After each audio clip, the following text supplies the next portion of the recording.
Okay, welcome everybody. This is our first IPD session for the school year. This is your Academy Support Center. And we do have a few slides here that we use to get started. So Iris, you want to push to the second slide. So this is our agenda. We're going to introduce the three people at Meta Solutions that are responsible for assisting you with the Cisco Academy. That's including support and also training. And we'll have some overview of some new coursework that you might want to start looking at. We'll talk about Cisco certification updates. We're going to review the profile with you because that's a very important part of NetAcad and you may not have ever paid attention to it before.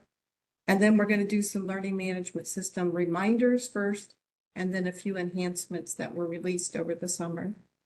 And then hopefully we'll have time for questions and answers at the end.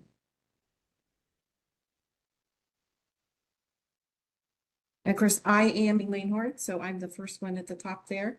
For those of you that don't know, Meta Solutions is an information technology center in the state of Ohio. And since 1998, we have been supporting Cisco Academy. So that's one of the things that we do. Our clients are school systems. So we are very used to working with school systems and other nonprofit organizations. I've been working with the organization since 1998. So I was there at the very beginning as we first got started. And I am continuing to support and help with instructor training. Iris, next. I'm Iris Kutch. I have been an Academy support manager for about 10 years. I have been at Meta Solutions for 1 year, and a lot of my customers from previous ASCs and ITCs have joined me here at Meta Solutions. And my main territory is the Northeast, as far south as Maryland and New Jersey, and as far north as New Hampshire. So I have quite a few different states that have joined Meta Solutions that services Ohio and Michigan.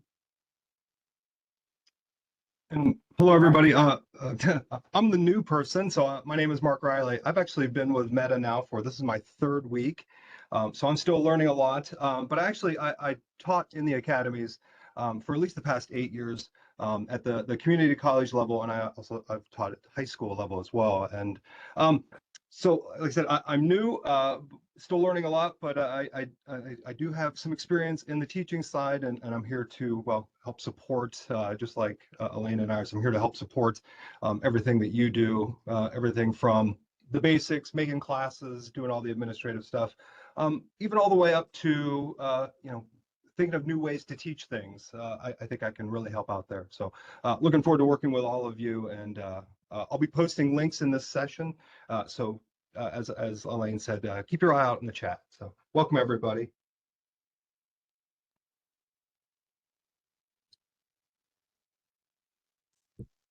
And if you haven't checked it out, we do have a new website. So we wanted you to take a look at it. It's been redesigned. It has a lot of the same information on it.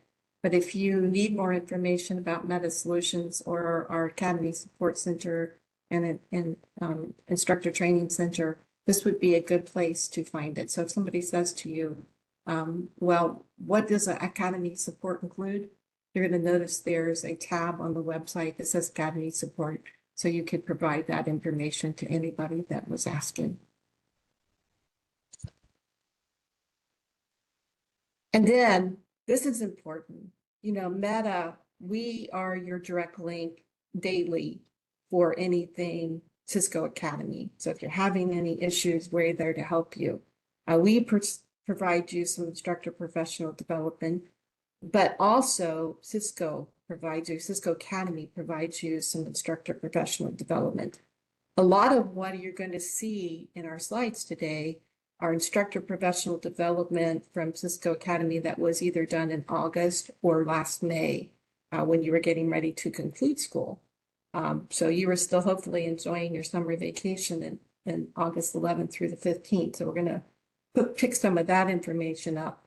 But what we would like for you to do is to try to register for at least the update sessions. So every quarter, Cisco Academy does an update session. So if you will go to that website, and Mark did post it in the chat, you should be able to sign up for that web session in November, and you will get the latest updates. Now, does it matter if you attend live? So if you sign up and you can't attend live, you'll still be able to get the recordings probably about a week after. So you'd be able to get the recordings a week after. So you might want to jot those dates down and put them on your calendar. And they do some fabulous technical sessions in the instructor professional development that you could turn around and use with your classes. So please consider watching some of those and attending some.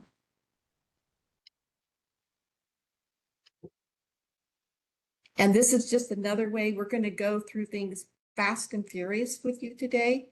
So sometimes you wonder, well, where would I find the answer? A lot of things that you're looking for, since you're an instructor, is under educator resources. And to get there, you're going to see on the slide there that you would go to Explore first. And after you go to Explore, you'll see a link, a tab for educator resources. And by the way, when you get to educator resources, go down toward the bottom and make sure you do the button that says show all educator resources. Once you get in there, we're going to be talking about new courses. If you type in portfolio, you're going to get 3 documents, one on the Learning Portfolio Overview, a portfolio infographic with pathways on it, and then a portfolio brochure. So look for those. You will find those very helpful in educator resources, and that will review a lot of what we're going to talk about today, plus other new materials. And then also, if you've never looked at the NetAcad news, please look at that, because they do that just for you. So they have your own news link in there. You can find it in your profile, which Iris is going to show you in just a second, or you can also just use that link. So that's something that you should look at frequently. Okay, so let's start with some of the updates. At one point, they mentioned that they were going to discontinue the CCNP curriculum. Well, it's back. And it's also back with new curriculum. So there is coursework out there. All of the modules are there, the module exams, the checkpoint exams, the final exams, they're all out there now. And you can also get the digital badge and the certificate of completion. New courses that have been released include the IT support specialist, which finishes out the trio of the CCST certifications. These are the 3 different courses that are contained in that pathway. There's also new College Board AP cybersecurity course and the AP networking course. They are in a beta release right now. They have been reviewed by a pilot for the cybersecurity course right now, and then the networking course will be released soon. And there are more additional courses that were only self-paced. They are now released in instructor mode. And with this link, you can get to that information, the list of courses. These are the exam objectives for the IT support. You can also find those on the website. This is a little more information about the advanced placement courses. Like I said, there's a pilot going on now of select schools. But if you're interested, there's also a link that you can access this link and join and complete the interest form for interest. And then the AP course is scheduled for general availability next year, and the AP networking course will be the year after. There's also a beta data science essentials with Python that has been released and is available for you to create. And this is the modules that are listed for that course. There's a beta industrial networking and cybersecurity courses that are out there. And here are some of the new courses. There's industrial IoT and control systems and energy, and industrial IoT and control systems and manufacturing.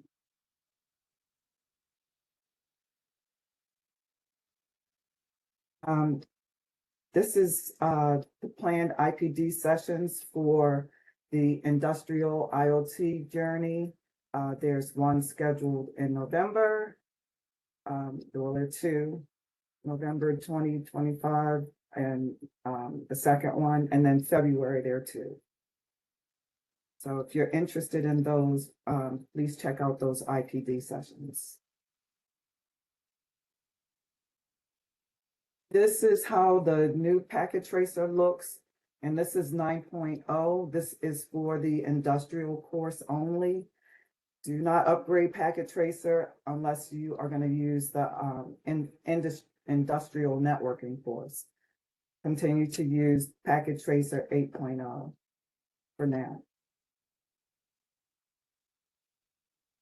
And here's a little more about that, the 8.2.2.2. In the fall, this is our training schedule for Meta. And I know I sent some information out about that yesterday. You can register for training classes here. These three are going to be offered this fall. And then in January, we'll offer this CCNA 2. And please let us know if there is other training that you are interested in. You can also request that on that form when you register. The CCST certificate. Iris? Go ahead. Okay.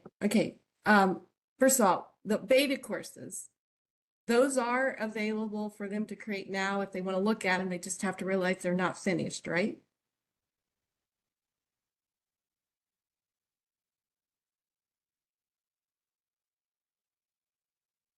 Anything happened? We can hear you. Okay, but I didn't hear an answer to that. So I'm waiting for you to yes. answer that.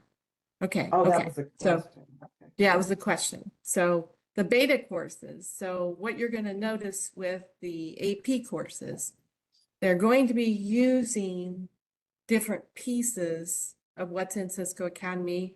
I believe the cyber security one is going to be using cybersecurity essentials, but they're going to add some things to it, and the same thing with the networking pathway. When it comes out, they will be using network essentials as the basic, but they'll be adding some things. So if you just want to see what it looks like, if you're just interested, you should be able to create the AP cybersecurity one now. Just be aware, it's not finished. Probably not something you want to use with students, but if you want to get more information about the whole AP cybersecurity program, make sure you use that link that Mark posted for you.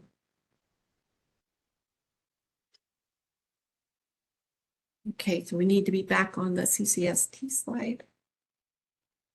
So the CCST slide is something that's not new, but we did not, which Iris has already talked about, we did not have that IT support essentials curriculum for CCST. So now we do. So there's, I think it's a 65-hour, 60-hour course. We're going to look at hours in just a second, but we've got that course is a semester course. So we now have the semester course, and we'll look at that a little bit more in just a second. But there are 3 of these CCSTs. CCST, Cisco Certified Support Technician is what that stands for. And these are Cisco certifications. Go to the next slide, please. I went ahead and dug into learning networks so you could see all the certifications, because you're going to notice we're going to talk about a few more of these as we're going through this section of the PowerPoint.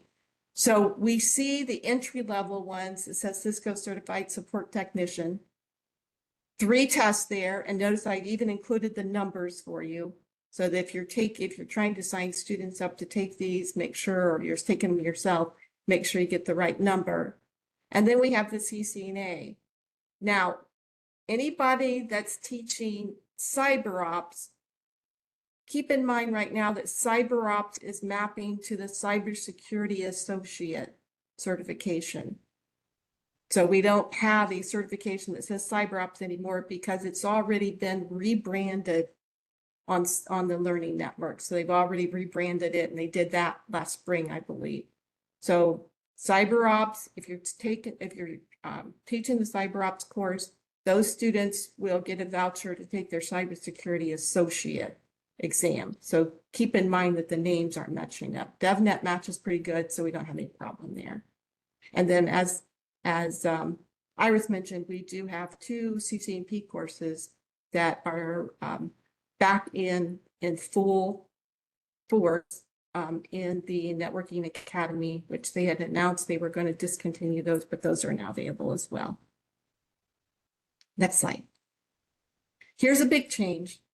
So when they first developed the CCST and students started taking it, it had a lifetime certification.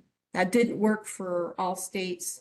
So what they've done right now, if anybody takes the CCST before July 15th, they had a lifetime certification, but from that point forward, it'll have to be renewed every 5 years. And don't forget, with the other Cisco certifications, it's a 3-year renewal. Now you can renew it. You can renew it by taking a higher Cisco certification. So if somebody would have their CCSTs, let's see, they've taken all 3 CCSTs and they decide they want to do a CCNA, if they do that within that 5-year window, that will also renew all 3 CCSTs. And it's always been that way. So they're going to honor that as well. Okay. This is just the name of the course. It's 56 hours. So I was somewhat close. So it's a 56-hour course, the IT Support Essentials. They have released the other parts of the modular way to teach that too. So you can teach IT Support Essentials with the IT Support Customer Basics and those 4 courses that are listed across there. You can teach it that way as well. And notice something else they've changed is all those courses are available in instructor-led or self-paced, so you have that choice.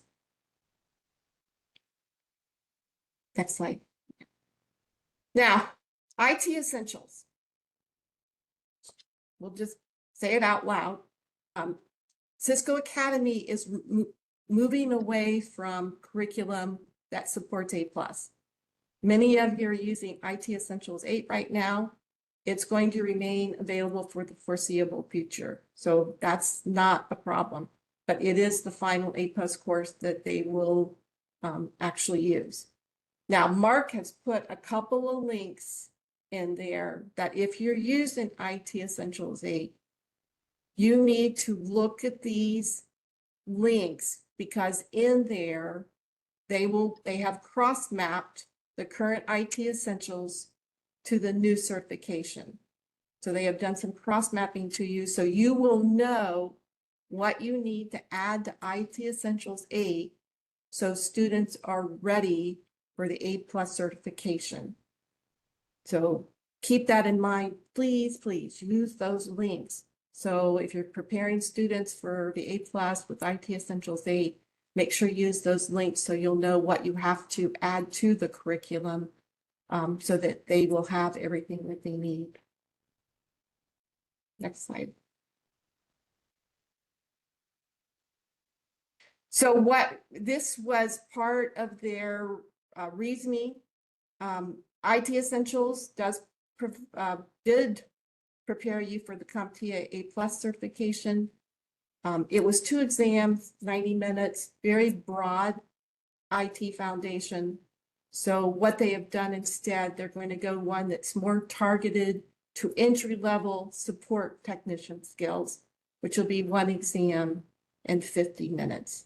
Now, this might help many of you because you might want to use IT Support Essentials as kind of a prereq certification before they go take their CompTIA A+. So I could see that working out very well for those of you that are teaching those concepts. Next slide. Now with CyberOps, it's a little bit more confusing because we already looked at that it's already been renamed. And this is all about branding. This isn't about changing CyberOps curriculum or changing the certification exam. It's actually just about changing the name that they're using at Cisco for these exams. So right now, we've already looked, we kind of put before this, we had CyberOps, look at the top, we had CyberOps, and we still have CyberOps curriculum. That's not changing. But the Cisco rebranded that to Cybersecurity Associate. And February 3rd, 2026, it's going to be rebranded again to CCNA Cybersecurity. So CyberOps, Cybersecurity Associate is the current one on the certification. And then CCNA Cybersecurity is going to be what it's going to be rebranded to on February 3rd, 2026. So keep that in mind because anybody's teaching CyberOps should know that. But again, Cisco Academy curriculum is not changing. The certification exams are not changing. And I've got the number for those coming up too. Go ahead to the next slide. And then DevNet. DevNet after February 3rd, 2026 will be known as CCNA Automation. So they're actually going to get rid of the word DevNet on the certification side, and it'll be called CCNA Automation. And again, no changes in the DevNet curriculum, no changes in the actual test, just naming. Just names is all we're talking about here. So go ahead and put the next slide. So there's no impact at this moment on the NetCat offering. So if you're teaching CyberOps or teaching DevNet, just keep it up. Just be remembering that they have rebranded things on the certification side. And notice if you're teaching these, you probably do want to write down those numbers of the exam just so that you make sure students are taking the right exam. But in February 3rd, 2026, CyberOps will be pointing to the CCNA cybersecurity test, and the DevNet will point to the CCNA automation test. Kind of, we've come full circle here because before we used to have we had one CCNA, and a long time ago we had lots of different CCNAs, and now they're coming back and they're adding different CCNAs again. So it's kind of interesting how they've done that. Now, those of you that might be interested, since they're doing this name changing in rebranding, if you decide that you would like to study the CyberOps and teach that, these are courses that do require instructor training, but you can do a self-paced version of that where you go through the course all on your own. You do the final exams, you do the exams, you do everything yourself, and then you contact Meta and we give you just the skills exam. And the same thing with DevNet. If you wanted to sign up for that, complete all the curriculum yourself with no assistance, we will assist you if you ask a question. We would help you find the answer to it. But if you want to do that as self-paced and then contact us when you're ready to take your skills exam, you could do that as well. And Tim Reed said there he is not seeing any support materials for the new IT support course. They do not have them yet. Thanks, Tim, for pointing that out. And this is important, and I wish I had did this many years ago, and this is how I'm going to renew my CCNA. I don't want to go take the test again. So I have already signed up for this Rev Up to Recert. So what you can do these days, instead of like, if you've got a CCNA like I do, you're gonna notice I would have to have 30 continuing ed credits through this program. It's through Cisco U. And basically what you would do is by signing up for this program, they're going to notify you when they have free training that you can take and how many credits it will be worth. And that's how I plan to recert my next Cisco certification, that's for sure, because I don't want to go take that test again. And Nate Green said this is how he renewed his CCNA last spring. And I think he took one on AI. So they have some really interesting ones. So you might find one that's about something you want to learn about too. So it might be interesting too. But make sure you sign up for those programs if you've got a CCNA or a CCNP that needs to be renewed. Okay. Iris. Okay, so now we're going to talk about the user profile. You can find that under your name on the Netacad website. And one of the things I wanted to mainly point out is that you can update your profile and change your email address through your profile. Instead of creating a new login, you should change your email address. And I want to show you WebEx and the feedback. So also something that wasn't there before is your transcript. So everyone has a transcript if they have taken any of the courses through Netacad, and now you will see the record of your transcript. At first it was in the old legacy Netacad, and anything that you took in the legacy Netacad will show up on your transcript. And this is where it is on your profile. The other thing that we get questions about is WebEx.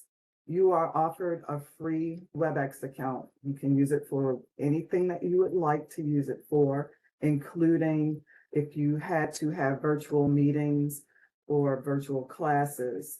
All you have to do is sign up. You can request a Netacad WebEx account here by providing your email address. And once you do that, you'll get an email that asks you to create your profile. Then you can link that WebEx account to Netacad and use it to communicate with your students. And there's a little, once you have connected WebEx, you'll see a little blue circle on the bottom of each screen. So will your students, and they can connect to WebEx through that little blue circle. The other thing we wanted to mention is the customizable certifications. You can add your logo to the website, and then when you create certifications for your students after they have completed the course, you can add that logo and you can add your own signature to the certifications. And this is what it looks like after that. And this would be your student's name, but your logo and your signature.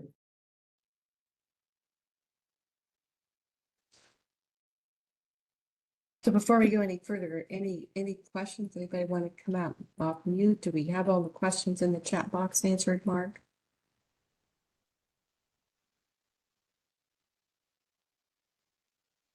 I think there was one earlier. I'm going back here. Somebody had asked about the Python course.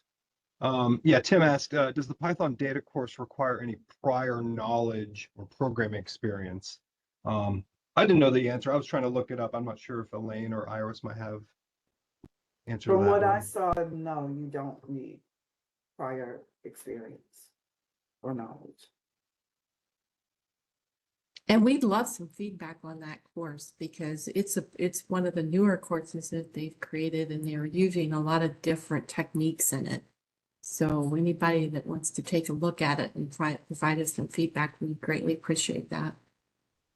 And I actually started the course. I haven't gotten in too deep to it yet, but we could take a break and I can show you what it looks like.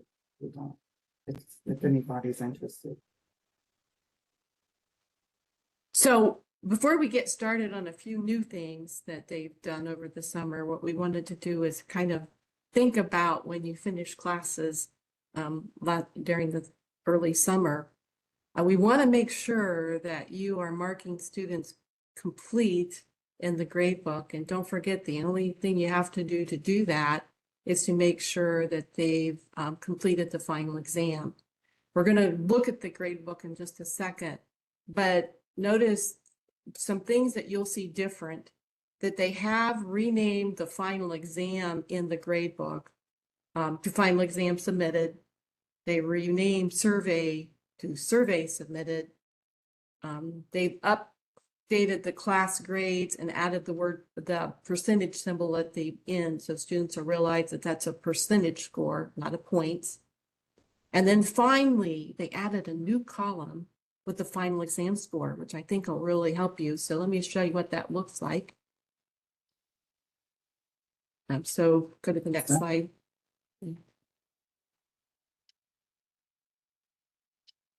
So when you look at this, what you're looking at is the part that says over to the left, where you see those big blue spots where I've covered up some people's names. Final exam submitted, you'll see that there's check marks because those two people both completed the final exam and submitted it. You'll say survey submitted. One person didn't submit it yet, the other person did. You'll see if I've marked them complete. So the one that says the X has not been marked complete yet. And the class grade will be a percentage grade there. But what I really like the most is that final exam score is right there, so you don't have to slide over and try to find the final exam score in that grade book.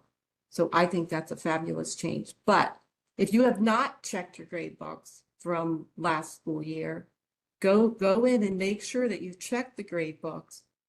And if you need to complete somebody, you're going to see over on the very left-hand side near the blue bar, there's a check mark right beside that first name. And then I would have to go up to where the red arrow's at and click mark as complete. So mark as complete, and then that would complete them in the course. Now notice, this is something that happened last school year that you may not realize, that they also made it possible that if you made a mistake, that you can turn around and mark them as incomplete. So that hasn't always been there. So sometimes if you marked them complete and you needed to mark them as incomplete, then we had to go to the help desk. So now they've realized that people made mistakes. And notice there is a place there to print certificates. The other thing, if you haven't noticed, if you're adding assignments to the assignment page, so if you're adding assignments to the assignment page, up there to the left, you're going to see where we've got grade book. It's underlined in green up there. But there is a button right in the grade book to go to the ungraded submissions. So on the left-hand side, underneath where it says Cisco Networking Academy, you'll see where it says ungraded submissions, which is very helpful.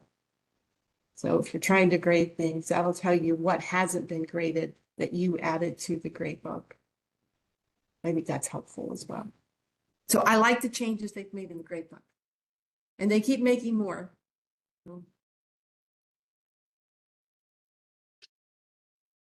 The other thing that you might have questions about, this has always been a question at the beginning of the school year, is how does alumni find access to the curriculum? So you will find that they have a profile just like you do. So they would have to log into NetAcad. They would go to where their name's at in the top right corner. They would go to their profile, and then they would get a screen that looked like this.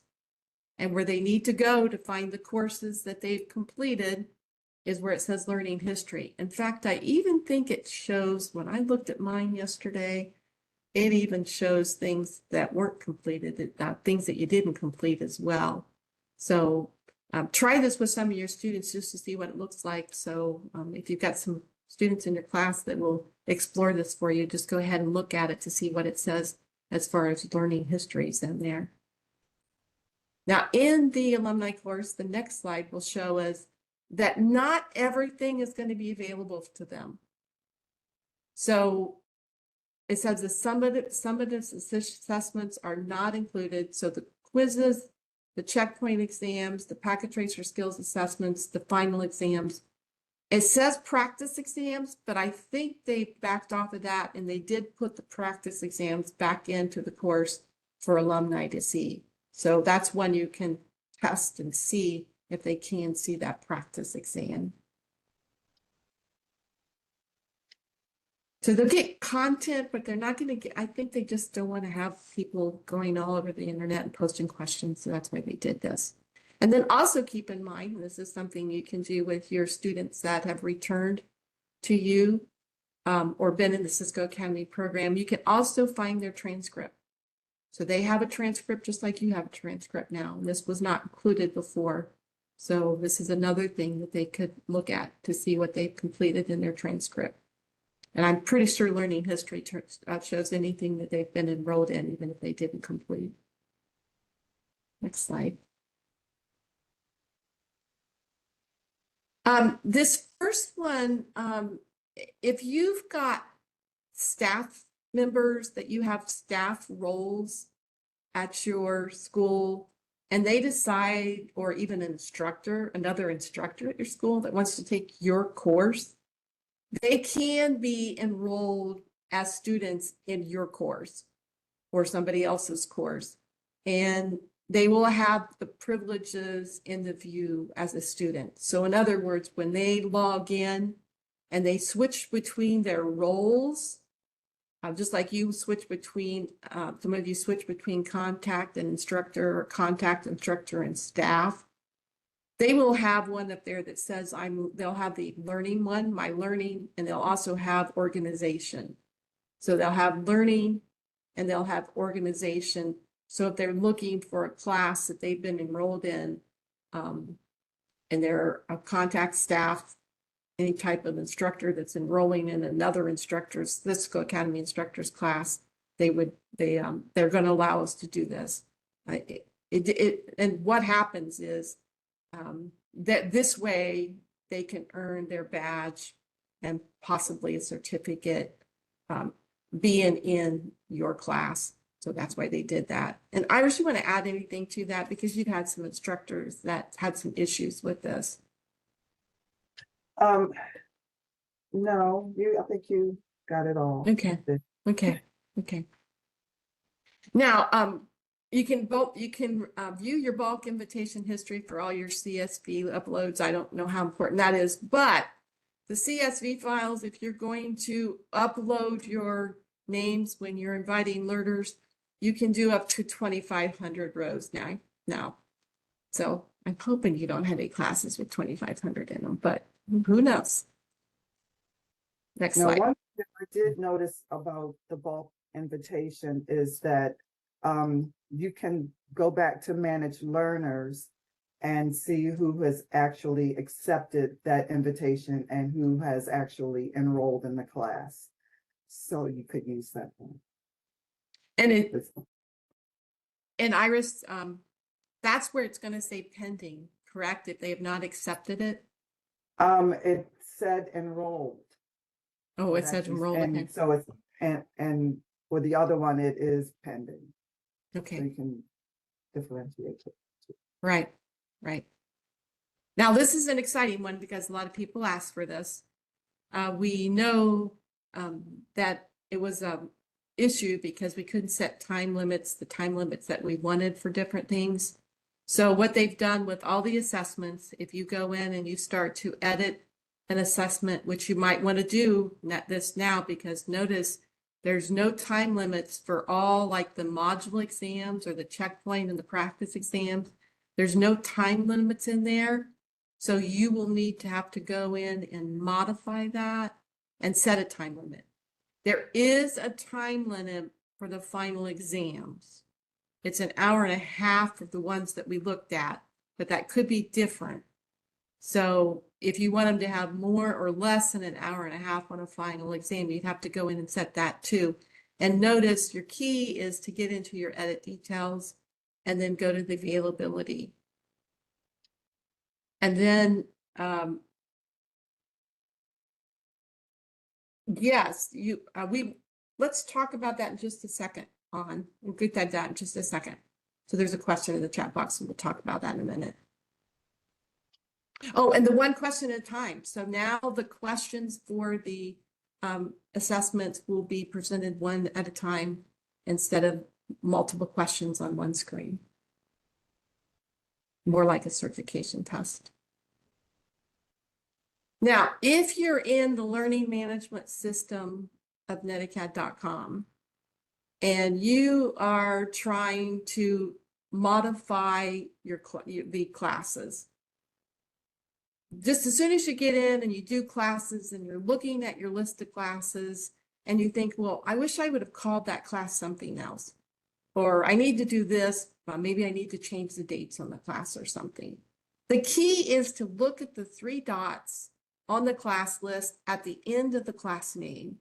So you go all the way to the end and you'll find these 3 green dots. If you click on that, then we'll set to go. But you're looking at your class list, you look for the 3 green dots, and you'll be able to go in there and make your edits. For instance, if you decide you want to sign up for a WebEx account now, and then go back to that class and activate that WebEx, you could do that. So activate the WebEx first, go back to the 3 green dots, activate the WebEx, and you can start using it. Now, after you open the class, there is a gear at the top that has some pretty cool features in it. So you're going to see those are in the first white box.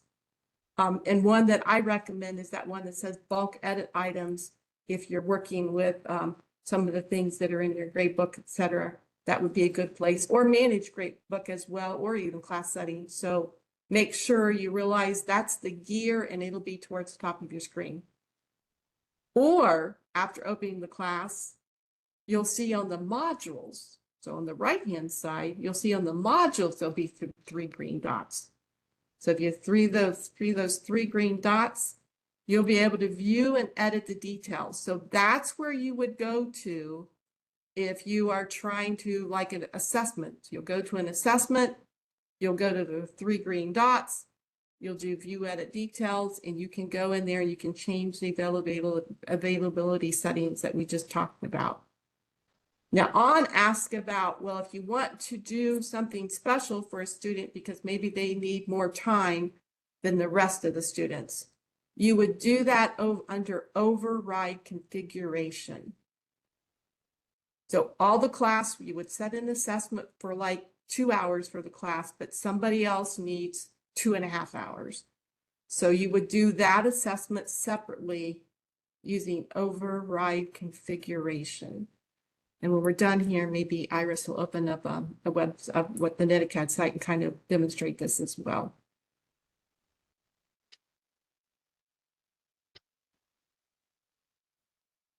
Okay. And did that answer your question on? You can just tell us in the chat if it did.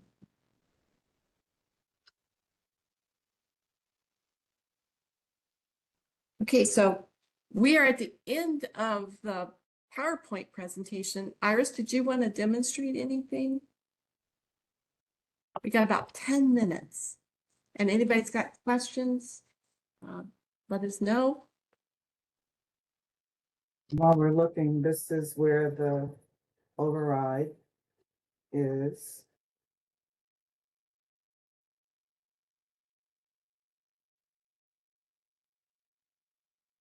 You have to go into the class before you find the override.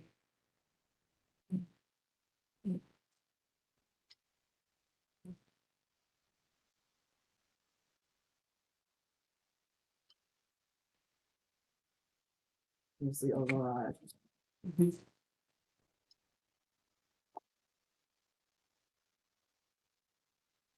Does anyone have questions?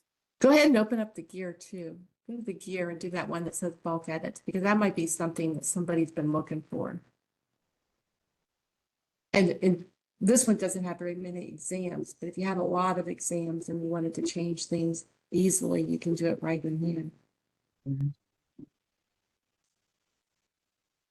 I have a question. Mhm.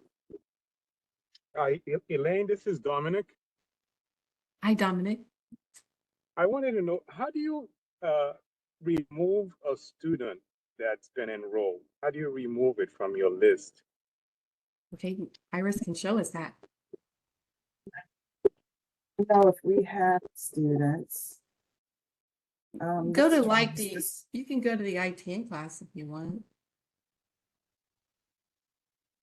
Go to the one that's labeled, I think it's fall. Okay. Let me change.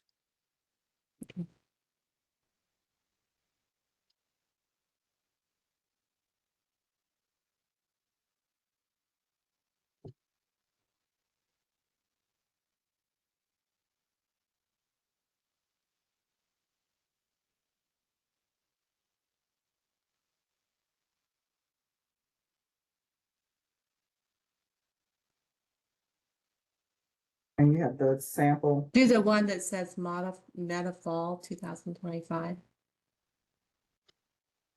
So It's you the would go third one from on the list, the third one manage on the list. learners, Mhm.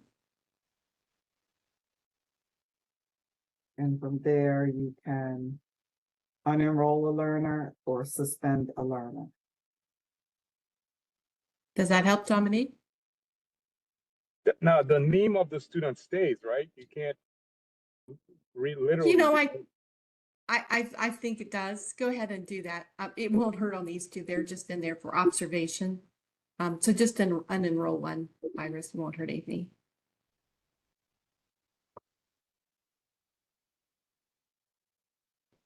Because I do think their name, because I've noticed that in my grade book, they still stay there. They still stay Okay. there. Yeah, it does. Thank you. Yeah. Mhm. Good question. Somebody asked, how long does it take to do a module? You know, it just depends on the course. I don't think there's any, yeah, depends on the course. And even in our CCNA courses, some of the modules are short and some of the modules are shorter. And then some of them are really long. And How do Beverly, I, yes, the answer to that question is yes. I'm sorry. How do I set Go up a ahead. grade? I'm new to this. I just got thrown in my lap yesterday. How do I set up a grade? Woo! I want to do the IT support essentials for my students.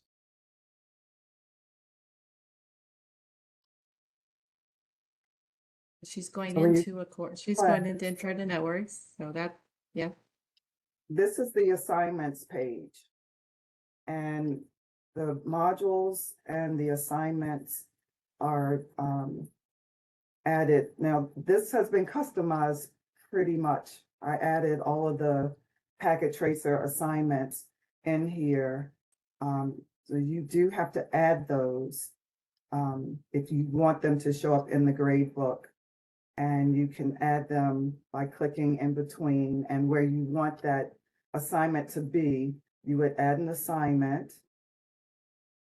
The assignment type can be custom if you have your own assignment that you want to add, or it can be content.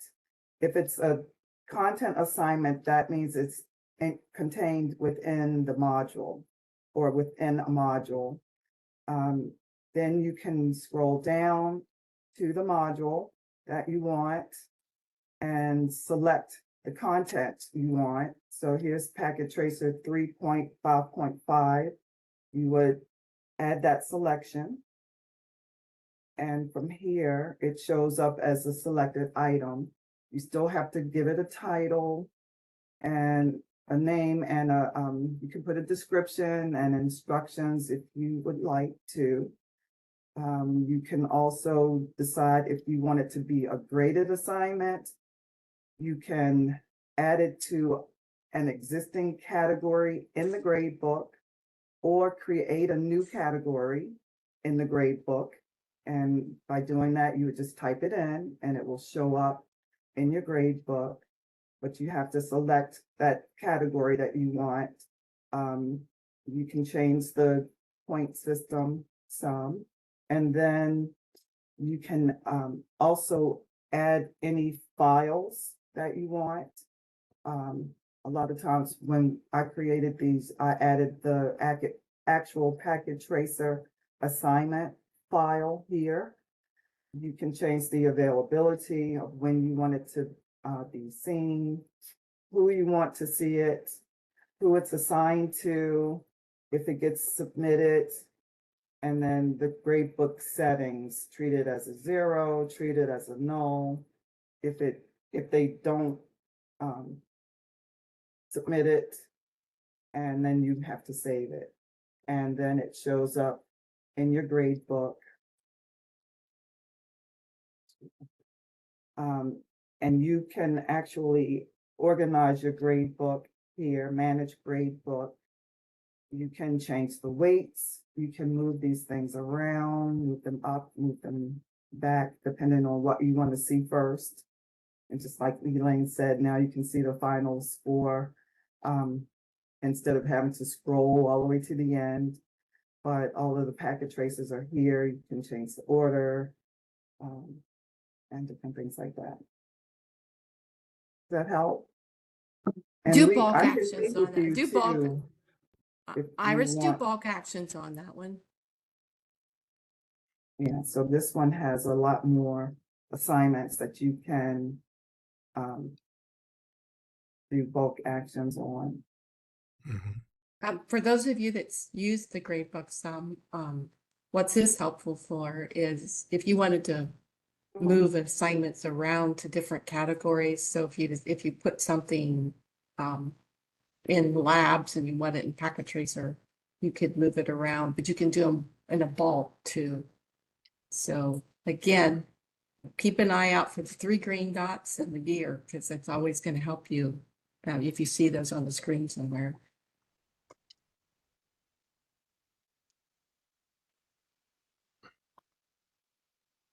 Any other questions? Thank you very much. You're very welcome. And reach out to us directly if you need more assistance, please. Yeah. I'll be glad to walk you through this. I have another question. In my school, the way it's set up, I see my students every other week. So if I set up a course, is it possible for me to, for example, IT Essentials, it has 14 chapters. Is it possible for me to set it up as a 2-year course? Because I'm not seeing my students every day.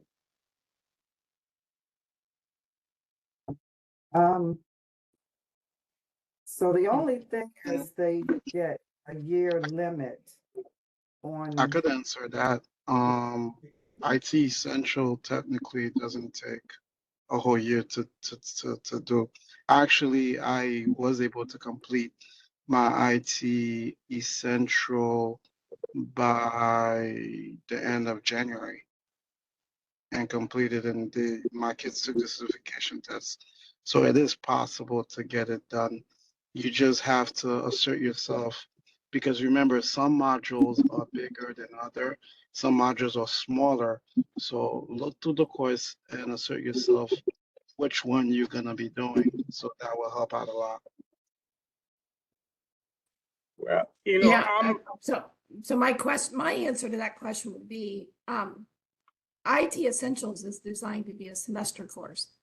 So you should be able to get it done in a year. And you can, all the classes now, you can create them for a year. So that should work for you. But before we couldn't do a whole year on a class, but now we can. So make sure when you create the class that you create it for the full year. And you should have time to get finished, even though you're only meeting every other week. okay. So I guess my question would be, if for some reason I'm unable to finish it with my students, because I have a lot of English language learners, students in my class, in the high school where I teach. if I'm unable to complete it within a year, is it possible to continue it and not mark it as completed? Can I still continue with the, let's say I finish 11 chapters at the end of the year. Can I go into the next school year and finish the rest?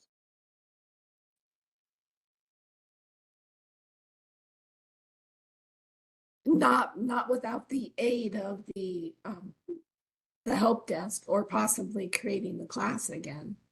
So we'd have to get the Okay. help desk involved in that question. Okay. A lot of times the help desk will give us an Have you? extension, but we haven't asked for extensions. We're just working with this new rule where we get the year. And a lot of times the help desk will help us with extensions.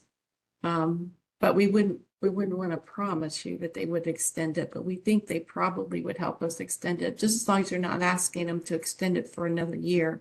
I don't Okay. think they would do that.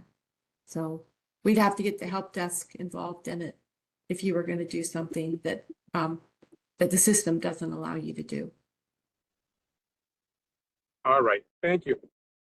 Mm-hmm.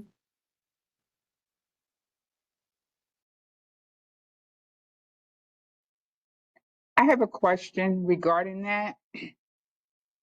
Extending the course. If the course is for a full year, and let's say you would go out there, and this is Beverly Crest, by the way. Let's say you would go out there and you would create your course. You create it in say September. And so by September of the following year, would his course need to be completed at that time? Within that year, that's like a year long window for so September of 2025 to September of 2026. That's a full year, right? Mm-hmm. So his course would have to be completed within that window, which It is a doesn't full year. have to be. I'm sorry, I didn't hear you. It does not have to be. The instructor is the one who marks the course complete. So if he continues on and recreates that course and imports all of the students into the course a new year, he can do that if he wanted to.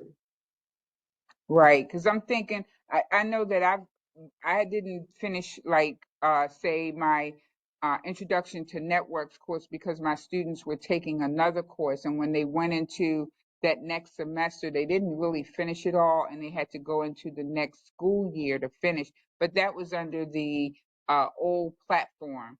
But I was able to keep that course open, but I'm not certain whether they still do that.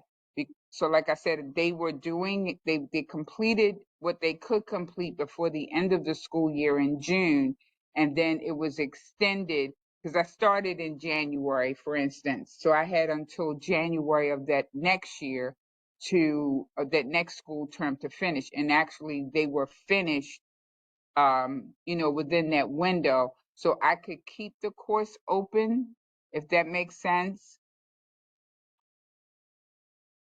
I could still keep the course open for a whole year, but Iris is right. You can import it into a new class if you need to. And so The that way only you don't. concerning thing is the grades. If they have earned grades Right. in certain modules, then we'll have to combine them from one course to the other. That might be extra work. Mm-hmm.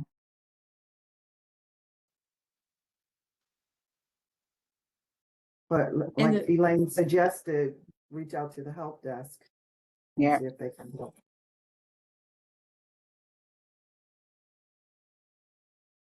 Any other questions? Yes, I have one. Since it's my first time, what module, which course would you think would be good for starting out for students, for high school students? Well, Well, it depends on what you're calling the class, I guess. What's the name of the class? Well, it's networking and IT. So I'm thinking about doing the IT support essentials to start off with. That's a good course. That's a Either good choice. that or networking essentials, Okay. or we have a document where we map those courses to the CCST. So you could teach the shorter path with the one where you teach the little short courses that are equal to the long courses. Do we have his email? You want to put your email in the chat box and we'll make sure we get you an email, send you an email Sure. with that. Yeah. And Mark's already said if you want to reach out to him, Okay. yep, he just gave you his email. You can reach out to him and he'll get you that document. Anything in there I think would be good. And he can also share with you, make sure you can find the portfolio so you can see how many hours and what those courses contain too. Okay. I would love that. So Mark's going to take that on, work with you one-on-one on that, okay? Okay. Thank you. Okay. Just make sure you send him an email. Yeah. I And got he you. sent his email too there, Mark. I'll jot it. Oh, yeah, I'll jot it down here, Okay. guys. Yeah, Okay, I okay. I was teaching high school students. I was probably in the same situation, teaching high school students intro to networks and stuff. So I think we can sit down and chat. I can probably give you a few ideas here Okay. Okay. Cool. sometime Thank after the you. session or whatever. But yeah, we'll connect. Okay. Anybody else?